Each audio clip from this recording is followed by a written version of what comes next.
ఈ వైసీపీ వచ్చిన దగ్గర నుంచి రాజకీయ సమాజం ఇంత చెడిపోవటానికి కారణం ఏంటి అంటే ఇటువంటి మాటలే. ఇప్పుడు చంద్రబాబు నాయుడు ఏం చేశాడో అది అయిపోయింది.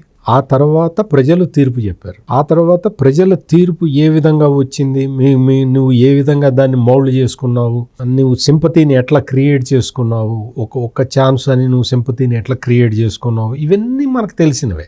నువ్వు నాకు ఎంపీ సీట్లు ఇవ్వండి, నేను కేంద్రం మెడలు వంచి ప్రత్యేక హోదా తీసుకొస్తానని చెప్పిన వ్యక్తివి నువ్వు చేసిందేంటి? నీకు 22 లోక్సభ స్థానాలు, 25లో నీకు 22 లోక్సభ స్థానాలు వస్తే నువ్వు చేసిందేంటి? ఎంతసేపటికి బాబాయ్ మర్డర్ కేసులో తమ్ముడిని అరెస్ట్ కాకుండా చూడటం, ఎంతసేపటికి నీ సిబిఐ అక్రమాస్తుల కేసులు నీకు మళ్ళీ పైకి రాకుండా చూసుకోవడం, ఇందులో బిజీగా ఉన్నావు తప్ప నువ్వు ఏ రోజునన్నా ప్రత్యేక హోదా మాకు కావాలి అని అడిగావా? ఎన్ని అవకాశాలు వచ్చినాయి నీకు? ఇప్పుడు కేంద్రంలో అధికారంలో ఉన్న పార్టీకి రాజ్యసభలో మెజారిటీ లేనప్పుడు నువ్వు చాలా కీలకమైన బిల్లులకి నువ్వు మద్దతు ఇచ్చావు. ఆ మద్దతు ఇచ్చేటప్పుడు కనీసం మాట మాత్రమైనా నువ్వు అడిగావా? ఆంధ్రప్రదేశ్కి ప్రత్యేక హోదా కావాలని అడగలేదు. నువ్వేం చేసావు? ఒక కాగితం రాసుకొని తీసుకుపోతావు. ఆ కాగితము నువ్వు ప్రధాని మోడీకి ఇస్తావో లేదో మాకు తెలియదు.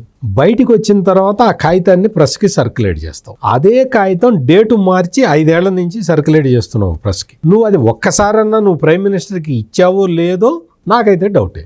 అందులో ఉంటుంది ప్రత్యేక హోదా కావాలి అని. నువ్వు అడగవు. నువ్వు వాళ్ళ దగ్గరికి వెళ్ళి ఏదేదో మాట్లాడతావు. ఏ విషయాలు మాట్లాడతావు అనేది కూడా ప్రతిసారి స్పష్టం అవుతూనే ఉంది. నువ్వు ప్రత్యేక హోదా గురించి నీకు రాష్ట్రపతి ఎన్నికల్లో నీ అవసరం పడ్డది. నువ్వు రాష్ట్రపతి ఎన్నికల్లో నీ అవసరం పడ్డప్పుడు నువ్వు దీనికి ఏమన్నా లింక్ పెట్టావా? అయ్యా మాకు ప్రత్యేక హోదా ఇవ్వండి అని లింక్ పెట్టావా? నువ్వు ఏ రోజునన్నా పబ్లిక్లో అడిగావా? ఇవన్నీ చేయాల్సిన వ్యక్తి 5 సంవత్సరాల పాటు నిద్రపోయి 5 సంవత్సరాల పాటు ప్రజల్ని మభ్యపెట్టి ఇప్పుడు 5వ సంవత్సరంకి వచ్చి ఇంకా ఎలక్షన్ నోటిఫికేషన్ వస్తుందనగా ఈ తరహా స్టేట్మెంట్లు ఇవ్వటం అంటే అది ఎవరికి హుందాతనం